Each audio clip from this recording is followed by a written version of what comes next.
That's the first page. Thieves! We know they weren't the first discoverers. No, they wasn't. So it's all a lie.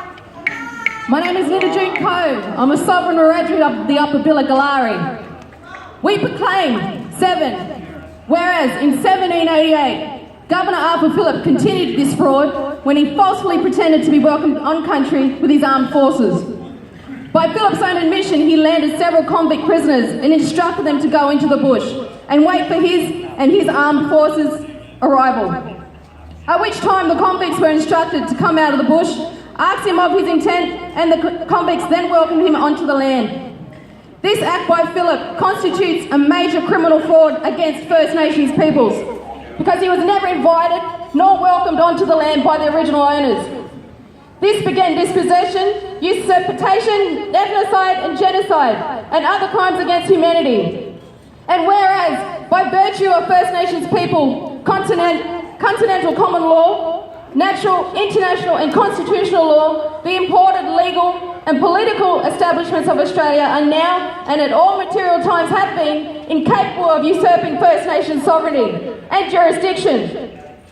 In the absence of a sovereign treaty or treaties or other formal international legally binding instruments, there cannot be a legitimate arrangement for interjurisdictional coexistence between the ancient continental common law and the law of the legal occupying power of Britain, the Crown.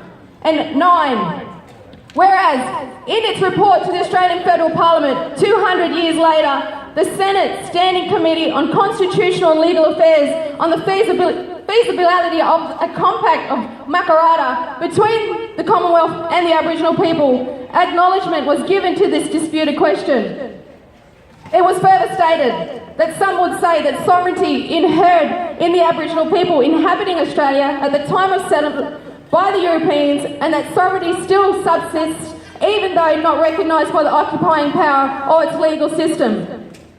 And whereas Sir Owen Dixon said of the Australian Constitution in the law and the Constitution 1935, as quoted, it is a supreme law perpetuating to obtain force from the direct expression of a people's inherent authority to constitute a government. It is a statute of the British Parliament enacted in the exercise of its legal sovereignty over the law everywhere in the King's dominions. And in the interpretation of our Constitution, this distinction has many important consequences.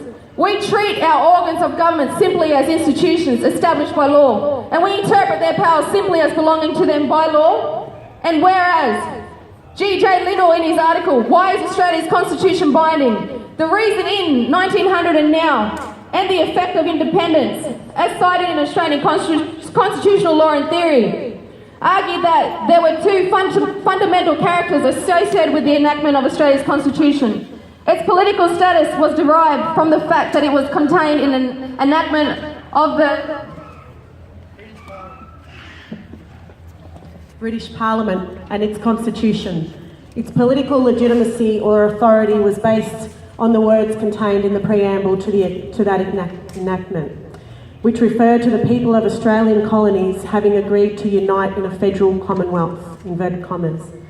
Whatever the legal position, these words draw attention to the political reason for this enactment. The document having been in a large measure approved by the people of Australia, even if the number of persons who actually voted was only 60% of eligible voters. And whereas historical documents of Australia clearly inform us that Aboriginal people were excluded from this process, and at no time were our ancestors invited to participate in the formative stages associated with the development of Australia becoming a Commonwealth Federation.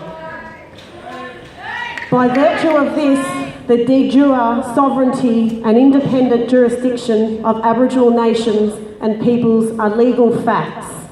And whereas to this day, Aboriginal peoples continue a process of resistance, incarceration records clearly demonstrate the level of resistance and civil disobedience.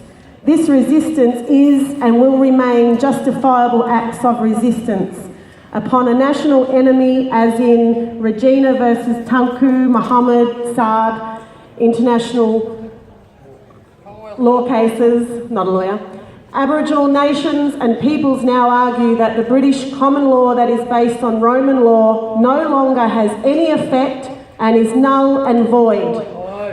This is confirmed.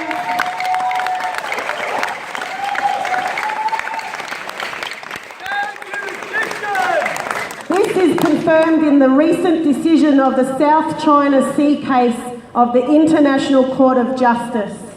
And whereas in recognising the pre-existing laws of the Aboriginal nations and peoples, the proclamation and laws relating to the Aboriginal peoples by the British governors and subsequent legislative regimes of the self-governing colonies could not bind the subjects of an original nation state to an occupying power without their free, prior, informed consent.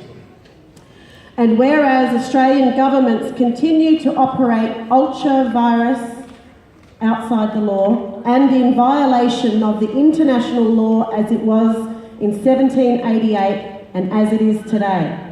To legalise Australia's political and legal systems, Australia must enter into meaningful negotiations with the Aboriginal nations and peoples and conclude sovereign treaties with the different and various pre-existing and continuing sovereign Aboriginal nations.